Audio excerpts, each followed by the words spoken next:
दोनों को मिलकर के आज प्रेस कॉन्फ्रेंस करनी थी। हम दोनों लोगों को जीत में अपनी बात रखनी थी। जहां चुनाव आयोग ने जो नियम बनाए हैं, नियमों का पालन करके और जिन नियमों से हम प्रचार कर सकते हैं उन्हीं नियमों पे काम कर रहे हैं। लेकिन दिल्ली से चलने में इतना विलम्ब हो गया, कई घंटे मुझे हेलीकॉप्टर में बैठना पड़ा। उसके बाद फिलिंग करा करके दोबारा मुझे अनुमति मिली है, तब मैं आपके बीच में आ पाया हूँ। मैं भारतीय जनता पार्टी का धन्यवाद देना चाहता हूँ सरकार का, इतनी देर से हमें कम से कम मुजफ्फरनगर आने का मौका तो मुझे दिया। मैं सबसे पहले चौधरी चरण सिंह जी का प्रणाम करता हूँ। चौधरी चरण सिंह जी ने यहाँ के किसानों के हक और सम्मान के लिए, उनको सशक्त बनाने के लिए जीवन भर प्रयास किया। उन्होंने समय समय पर गूंगी बहरी सरकारों को कान खोलने का काम किया। और उसके बाद चाहे वो टिकैत जी, बाबा टिकैत जी रहे हों, नेताजी रहे हों, चौधरी अरिजीत सिंह जी रहे हों, उन्होंने लगातार किसानों के हक और सम्मान के लिए लड़ाई लड़ी है। किसान हमारा मजबूत हो, आर्थिक रूप से सशक्त बने, उस दिशा में लगातार समाजवादी पार्टी और आरएलडी काम करती रहेगी। जो रास्ता यहाँ के किसान देखना चाहते हैं, चौधरी चरण सिंह जी से लेकर के बाबा टिकैत जी से लेकर के आज तक जो रास्ता अपनाया है, उस रास्ते पे चल करके किसानों को और सशक्त बनाने के लिए लगातार ये गठबंधन प्रयास करेगा।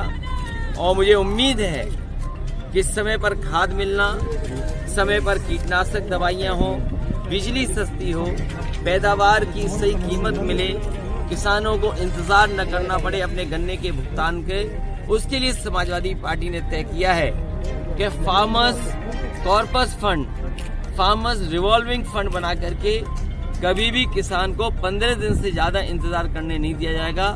उनका भुगतान समय पर किया जाएगा। बिजली को लेकर के 300 यूनिट माफ करने का बात कहा है। एमएसपी कैसे किसानों के मिले फसलों को, उसके लिए खरीद से लेकर के प्रोक्योरमेंट का इंतजाम करेंगे। और मुझे उम्मीद है कि यहाँ के किसान, मुजफ्फरनगर और आसपास के किसान, यहाँ के वोटर समाजवादी पार्टी और आरएलडी के गठबंधन को ऐतिहासिक जीत दिलाएंगे। अखिलेश जी, अमित शाह जाटों की नाराजगी दूर करने में लगे हुए हैं, लगातार उनसे बात कर रहे हैं, क्या कहेंगे, क्या नाराजगी दूर होगी? भारतीय जनता पार्टी ने 700 किसानों को शहीद किया है। जो बिल लाए गए बिना किसानों के राय मशवरे के बिल लाए गए। आखिरकार भारतीय जनता पार्टी को ये बताना चाहिए क्या किसानों के हित में वो बिल थे, और जब उन्होंने वापस लिया तो किसानों को आतंकवादी से लेकर के कितने शब्दों से अपमानित करने का काम किया। अगर इनके प्रत्याशी कान पकड़ करके 700 बार भी उठक बैठक करेंगे, तब भी किसानों का आक्रोश और जन आक्रोश नहीं खत्म होगा। इस बार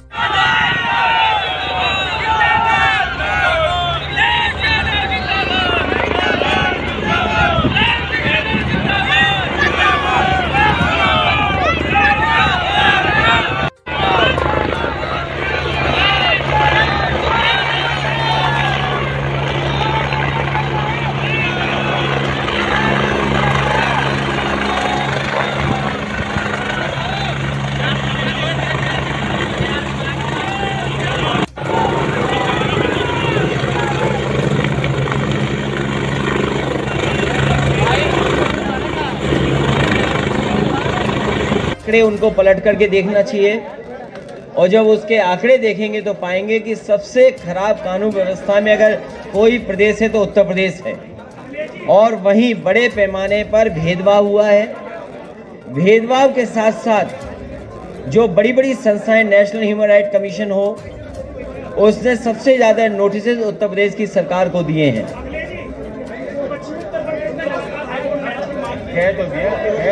हम दोनों मिलकर के तय कर लेंगे।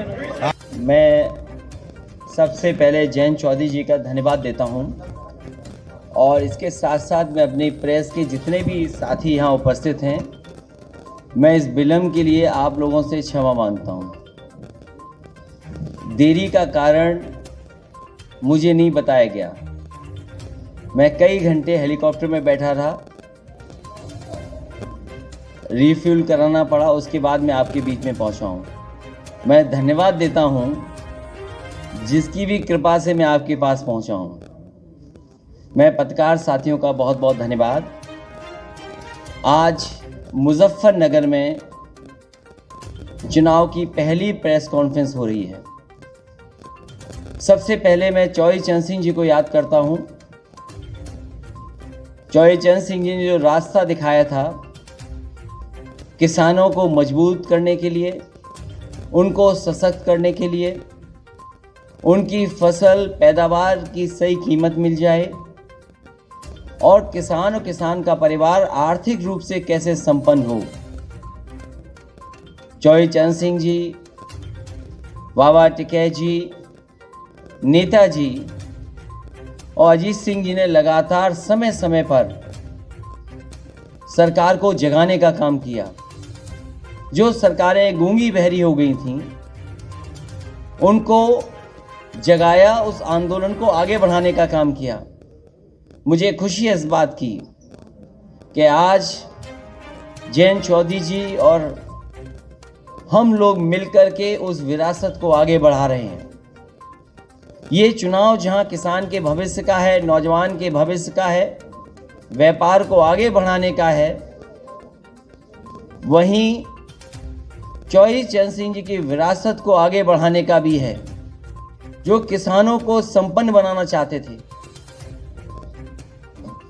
किसानों के लिए सपना देखा था कि वो संपन्न हों, लेकिन जो हालात हैं, भारतीय जनता पार्टी ने किसानों को कहा कि उनकी आय दोगुनी होगी, फसल समय पर खरीदी जाएगी और भुगतान भी समय पर होगा। लेकिन जिस तरीके से जो 3 कानून लाए गए बिना किसानों की राय मशवरे के, और मैं बधाई देना चाहता हूं किसानों को, उनकी ताकत का एहसास दिलाया।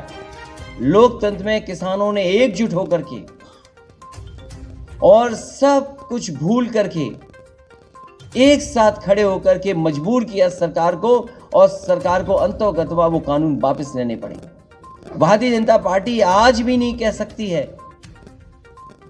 कि वो 3 कानून क्यों लागू किए थे और 3 कानून क्यों वापस ले लिए। ये वोट के खातिर लिए हैं। इसलिए मैं किसान भाइयों को यहां सावधान करना चाहता हूं कि भारतीय जनता पार्टी ऐसी पार्टी है, बिना बताए भी कुछ ऐसे फैसले और कानून ले आएंगे।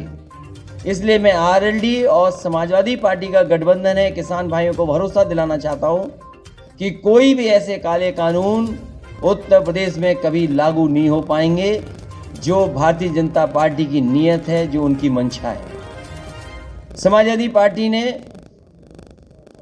बिजली के क्षेत्र में कहा है कि 300 यूनिट मुफ्त होगी, सिंचाई माफ होगी, एमएसपी की खरीद के लिए जो इंतजाम करने पड़ेंगे सरकारी तौर पर किए जाएंगे। वहीं फार्मर्स के लिए कि उनके गन्ने के भुगतान के लिए उन्हें इंतजार न करना पड़े, 15 दिन इंतजार न करना पड़े। Farmers corpus fund, farmers revolving fund budget से देकर के किसानों का समय पर भुगतान करने का काम भी गठबंधन मिलकर के करेगा। लैपटॉप पहले भी बांटा था, फिर बांटेंगे। समाजवादी पेंशन पहले भी दी थी, आगे भी देंगे। और वहीं मैं इस मौके पर याद दिलाना चाहता हूं भारतीय जनता पार्टी को कि कम से कम अब चुनाव आ गया है, अपना संकल्प पत्र तो पढ़ लें। जो जो वादे किए थे, क्या वादे पूरे हुए हैं? उनका हर वादा जुमला निकला, झूठे विज्ञापन दिए, आज भी आंकड़ों की खिलवाड़ कर रहे हैं। और जब भारतीय जनता पार्टी घिर जाती है तो बुनियादी मुद्दों से हट करके काम करती है। मुझे उम्मीद है कि इस क्षेत्र में हमेशा गंगा जमनी तहजीब, भाईचारा और आपस में मिलकर के नकारात्मक सोच को हमेशा नकारा है। इस चुनाव में भी नकारात्मक सोच को नकारने का काम करेंगे और मुझे उम्मीद है कि इस बार ऐतिहासिक जीत होने जा रही है। आरएलडी और समाजवादी पार्टी मिलकर के उत्तर प्रदेश से भारतीय जनता पार्टी का सफाया करेंगे। बहुत बहुत अभिनंदन है। हमारे बीच में राष्ट्रीय लोकदल के राष्ट्रीय अध्यक्ष जयंत चौधरी जी पधार चुके हैं, उनका भी बहुत बहुत स्वागत है प्रेस वार्ता में, सभागार में। मेरा सभी साथियों से निवेदन है, पत्रकार साथियों से, कि वो थोड़ा व्यवस्था बना कर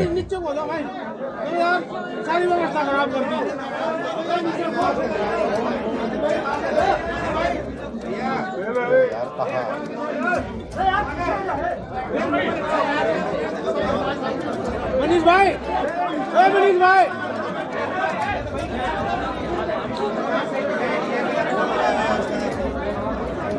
मेरा सभी साथियों से निवेदन है वो हट जाएं, अब सामने से हट जाएं, सामने से सब लोग हट जाएं।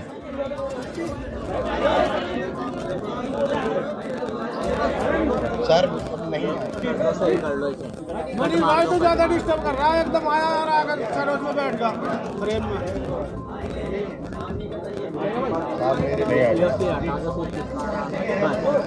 ये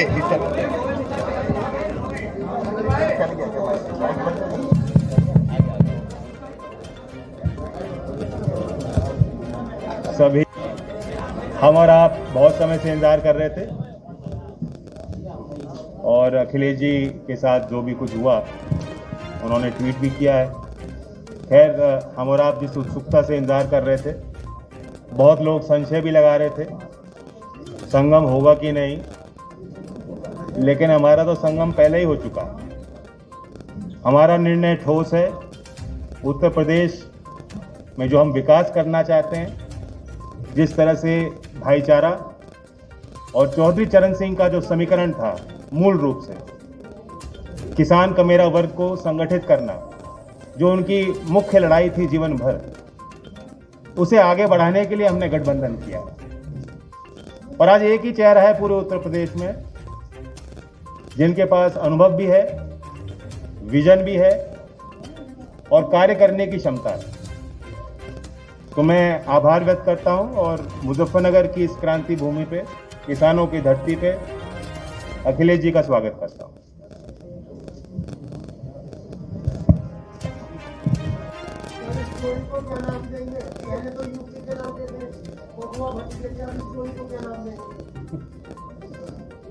ये दोनों किसानों के बेटे हैं,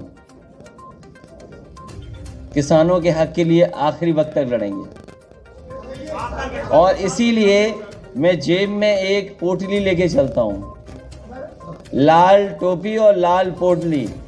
ये अन्नदाता के पक्ष में हराने के लिए, उन्हें भगाने के लिए अन्न संकल्प लेकर के चलता हूँ। मैं तो कहूँगा पत्रकार साथियों, अगर आप में भी कोई लेना चाहे तो अन्न संकल्प ले सकता है। हम सब तो ले चुके हैं,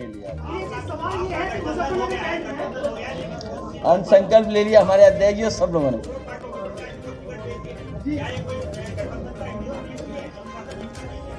कहाँ पर? ये हम दोनों बैठ करके तय कर लेंगे बहुत जल्दी। कुछ आज तय हो जाएगा, कुछ कल तय, कल तक आप देखेंगे सब तय हो जाएगा।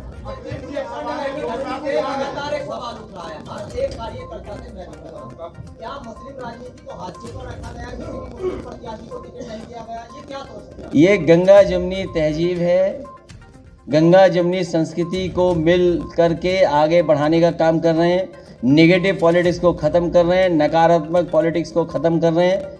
और समाजवादी पार्टी आरएलडी मिल करके, यहाँ सवाल ये नहीं किसको टिकट मिला किसको नहीं मिला, हम दोनों मिलकर के किसानों के हक और सम्मान के लिए लगातार आगे बढ़ते रहेंगे, लगातार संघर्ष का रास्ता अपनाएंगे। सवाल यह है कि पिछले एक सप्ताह से मुजफ्फरनगर में 2013 की वीडियो मैनिपुलेट करके और मंथन चलाकर वायरल की जा रही है। किसी के लीडर भी जो काफी चाहते हैं कि वही पार्टी आप बनाते हैं, बड़ी लीडर ये कह रहे हैं। तो क्या मौलिकता के आधार पर विकास के मुद्दे पर भारतीय जनता पार्टी बहस कर रही है? भारतीय जनता पार्टी अभी भी पुराने ही मुद्दे उठा रही है, उनके नेता पुराने ही सवाल उठा रहे हैं। कम से कम भारतीय जनता पार्टी को इस समय आगे कैसे बढ़ें, जहां बड़े पैमाने पे बेरोजगार हैं।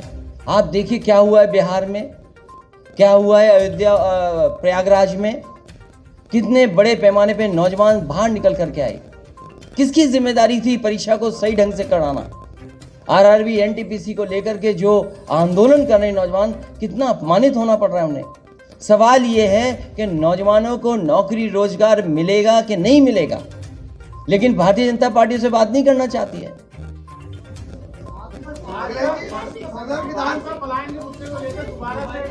इस बार भारतीय जनता पार्टी का राजनीतिक पलायन होगा। और आपने देखा नहीं हमारे बाबा मुख्यमंत्री का कैसा पलायन हुआ है।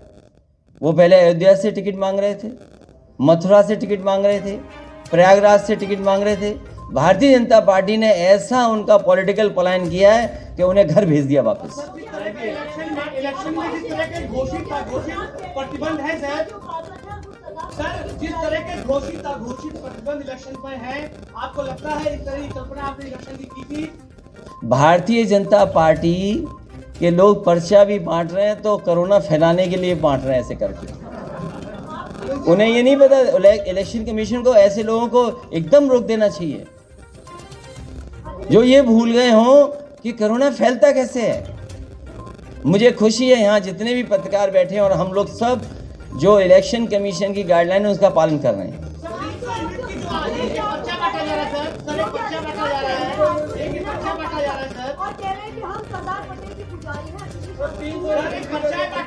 ये प्रिविलेज अगर किसी पर है, किसी के स्टेटमेंट को ट्विस्ट करने का, तो भारतीय जनता पार्टी पर। भारतीय जनता पार्टी कुछ भी कर सकती है, कोई भी ट्विस्ट कर सकती है।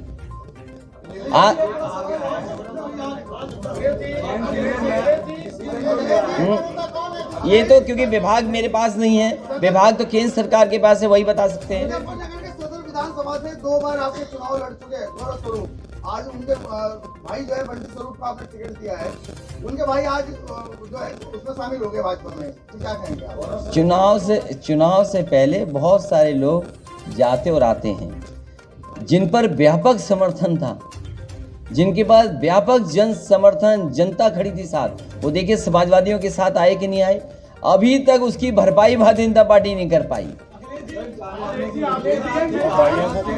भाइयों को तो लड़ाते हैं। किसकी?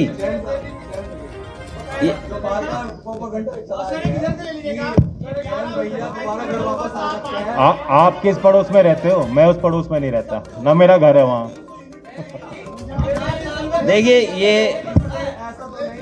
देखिए पर्चे पर समाजवादी पार्टी ने बहुत सोच समझ करके और जो एक्सपर्ट हैं, जो जानकार हैं, उनसे राय मशवरा कर करके ये फैसला लिया है कि घरेलू बिजली और आम लोगों के लिए 300 यूनिट फ्री बिजली समाजवादी सरकार और आरएलडी के गठबंधन की सरकार बनने के बाद फैसला लेगी।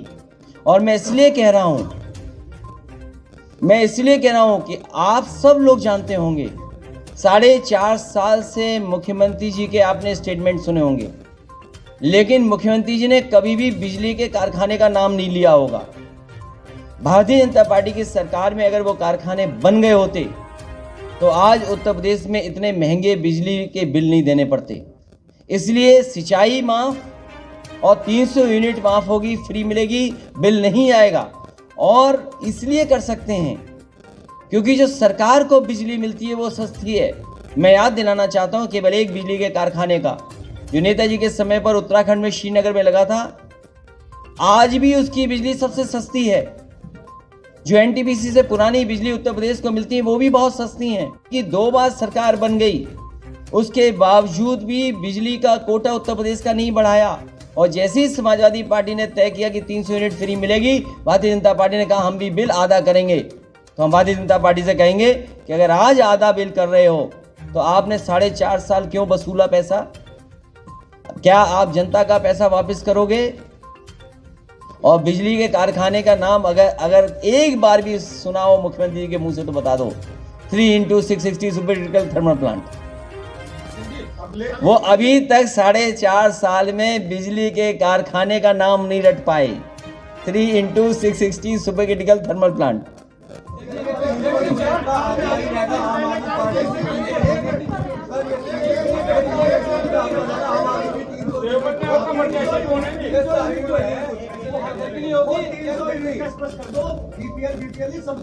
सबके लिए है, सबके लिए है।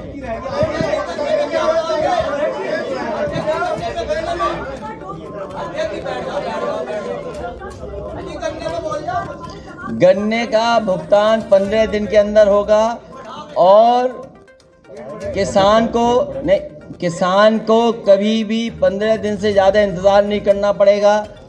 कई बार पार्टियों ने ये वादे किए हैं, लेकिन समाजवादी पार्टी ने, अगर आपको याद होगा, जिस समय कारखानों को संकट से गुजरना पड़ रहा था, उस समय पहली बार 2000 करोड़ बजट से पैसा देकर के किसानों का भुगतान कराया था। इसीलिए मैंने कहा कि फार्मर्स कॉर्पस फंड अगर बनाना पड़ेगा तो बजट से फार्मर्स के लिए कॉर्पस फंड बनाया जाएगा, जिससे किसान को इंतजार न करना पड़े, किसान को चीनी मिल के सामने धरना न देना पड़े।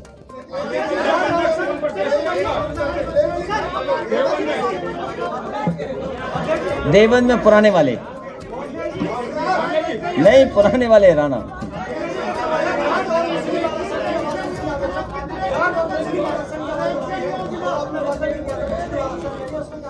देखिए, ये बड़े सवाल हैं, आरक्षण वाले बड़े सवाल हैं। मूल भावना से नहीं खिलवाड़ होनी है।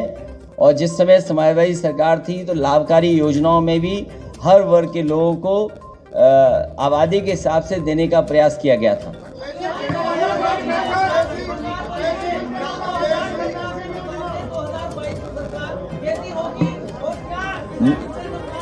मैं आपको बधाई देता हूं, धन्यवाद देता हूं कि 22 की सरकार अच्छी होगी, बेहतर होगी और किसानों के और नौजवानों के हित में होगी।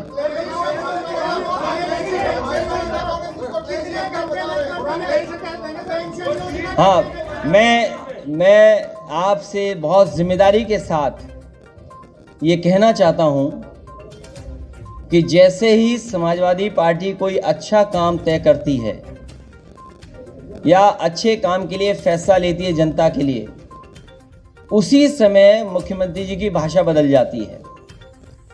पुरानी पेंशन बहाल होगी और उसके लिए बाकायदा पूरा तैयारी के साथ, मैंने लखनऊ में भी प्रेस के सामने कहा कि जो फाइनेंशियल एक्सपर्ट्स हैं और जो वित्त विभाग में बहुत अनुभव के साथ पहले से काम कर रहे हैं और कुछ लोग जो रिटायर हो गए हैं और कर्मचारी जितने भी उनके संगठन हैं, उनसे समय समय पर बात हुई है, उनसे और वित्त विभाग के जो रिटायर्ड अधिकारी हैं, एक्सपर्ट हैं, उनके बीच में बातचीत के बाद ही फैसला लिया है कि पुरानी पेंशन बहाल होगी और उसके लिए अगर बजट से भी पैसा कॉर्पस फंड के लिए देना पड़ेगा तो सरकार में दिया जाएगा।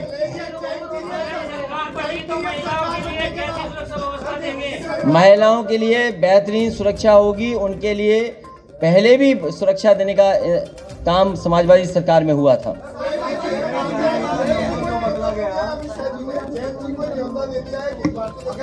अरे उनका न्योता कौन स्वीकार कर रहा है? और सोचो हालात कैसे हैं।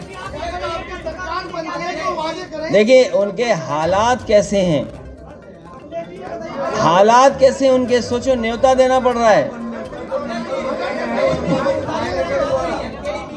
और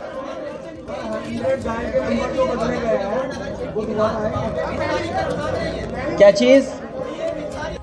राजपाल बालियान जी ऑनलाइन उन्होंने निवेदन किया ईसी में कि एक वीडियो वैन वो चलाना चाहते हैं। एक दिन बीत चुका है, अभी तक उन्हें अनुमति नहीं दी गई, जबकि बीजेपी की वैन आप देख रहे हैं पूरे प्रदेश में चलाई जा रही है। हमारे पार्टी के लोग, गठबंधन के लोग ऑब्जर्वर से मिलेंगे और हमें उम्मीद है कि इस तरह की जो शिकायत है उनका निस्तारण निष्पक्ष रूप से चुनाव आयोग के अधिकारी करें। और मैं आपको बताना चाहता हूं कि कर्मचारियों में बहुत भारी रोष है, नाराजगियां हैं सरकार से और उम्मीद के साथ गठबंधन की तरफ वो देख रहे हैं। ओपीएस की बात अखिलेश जी ने कही है, कई वादे हमने किए। आज स्थिति यह है कि पोस्टल बैलेट की व्यवस्था में अधिकारी उनके वोटर आई कार्ड मंगवा रहे हैं। मैं निवेदन करना चाहूंगा सभी कर्मचारी से, पुलिस कर्मियों से जिनकी वोट पोस्टल बैलेट से पड़नी है, सतर्क रहें। बैलेट पेपर लेकर वोट बना के ही दें, अपने वोटर कार्ड को अधिकारी भी मांगे उसको ऐसे ना दें। धन्यवाद। ये जयंत चौधरी ने ठीक बात कही है कि उत्तर प्रदेश के अधिकारियों को लगाया गया है कि वो दबाव बना करके और उनके वोटर आईडी ले लें या आधार कार्ड ले लें, और हो सकता है जिस तरीके से जिला पंचायत में अधिकारियों ने मन मर्जी से वोट दिलवाए थे, इसमें भी लोगों पर दबाव बना रहे हैं। हम भी लिख करके चुनाव आयोग को इस बात को देंगे। मैं इसके साथ साथ जो आरएलडी और समाजवादी पार्टी के प्रत्याशी हैं, मैं आपके माध्यम से यहाँ की जनता से अपील करना चाहता हूँ कि समाजवादी पार्टी और आरएलडी के जो प्रत्याशी हैं उनको भारी बहुमत से जिताने का काम करें। चरथावल से पंकज मलिक जी चुनाव लड़ रहे हैं, बुढ़ाना से राजपाल बालियान चुनाव लड़ रहे हैं, पुरकाजी से अनिल कुमार चुनाव लड़ रहे हैं, मुजफ्फरनगर शहर से सौरभ स्वरूप चुनाव लड़ रहे हैं, मीरापुर से चंदन चौहान चुनाव लड़ रहे हैं, खतौली से राजपाल सैनी जी चुनाव लड़ रहे हैं। मुझे उम्मीद है कि यहाँ की जनता हमारा और जयंत चौधरी जी के दोनों की अपील पर इनको भारी बहुमत से जिताने का काम करेंगे। जो जो वादे हम लोगों ने मिलकर के किए हैं उन वादों को पूरा करने का काम हम लोग करेंगे।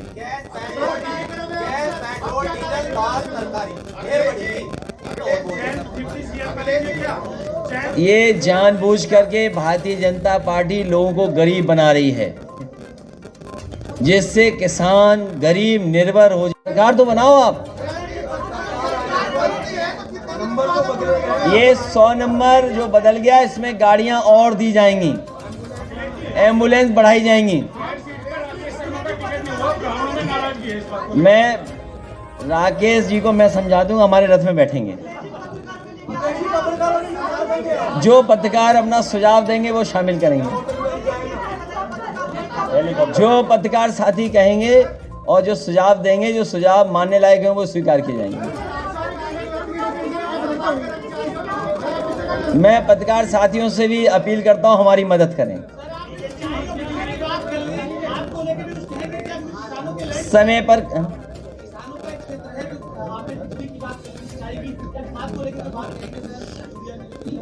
समय पर खाद मिले, सस्ती कीटनाशक दवाइयाँ मिलें और उनकी फसल को एमएसपी के लिए इंतज़ाम हो, प्रोक्योरमेंट हो, खरीद केंद्र बने, ये इंतज़ाम किया जाएगा। और साथ ही साथ किसान जो अपने गन्ने भुगतान के लिए समय समय पर उन्हें आंदोलन करना पड़ता है, इस बार आंदोलन नहीं करना पड़ेगा। कॉर्पस फंड बना करके उनका समय पर भुगतान होगा।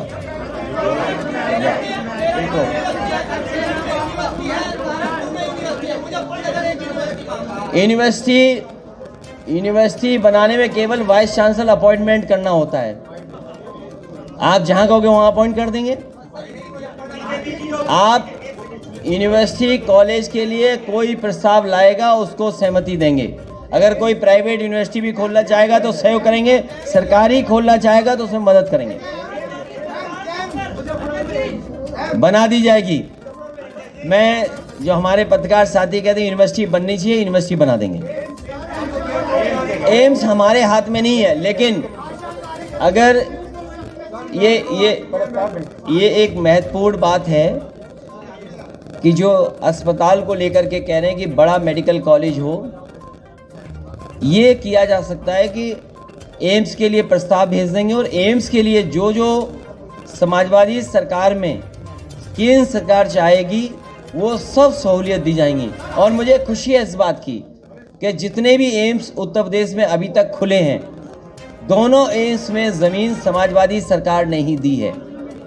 तो अगर आने वाले समय में अस्पताल के लिए, बड़े एम्स के लिए जो भी केंद्र सरकार चाहेगी वो समाजवादी सरकार में उपलब्ध करा करके यहाँ भी उस तरह की सुविधा मिले, उस दिशा में काम करेंगे। ये बड़ा सवाल है।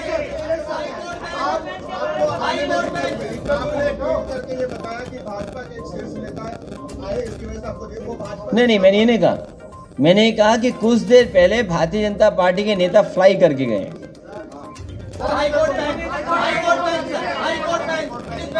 इस पे अभी नहीं बोल सकते हैं, सरकार बनने पर हम दोनों तय करेंगे। एक सवाल, मैं आपको एक व्यवस्था से संबंधित बात बताना चाह रहा हूँ। एक सवाल किया